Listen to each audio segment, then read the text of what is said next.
একবার ভাই আমার একটা উপকার করে দাও না ভাই। কি হয়েছে? বাইরে পাওনাদার ফোন দিতে দিতে আমার পাগল বানাই লাইতেছে ভাই। ওর ফোনটা তুই একটু রিসিভ কর। মানে আমার বউয়ের কণ্ঠে নকল করে কথা বইলা 1 বছর টাইম বাড়াই নে ভাই। এইসব পচা কামে আমি নাই, যা।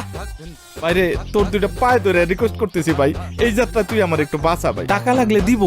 বল বল কত লাগবে ভাই বল। টাকা দিয়ে একবারে কিনুন যাইব না, সামনে থেকে যা, ফট চলো তো। রিয়েলি? তুমি মেয়েদের কণ্ঠেও কথা বলতে পারো?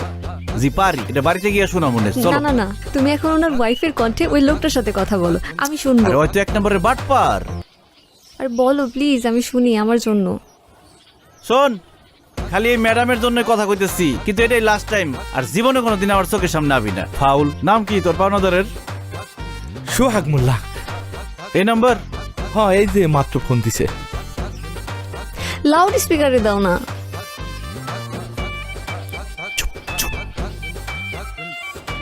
এই হারামজাদা শোর, 3 বছর ধরে আমার টাকাটা নিয়ে ঘুরাইতেছো। আমার টাকা কই?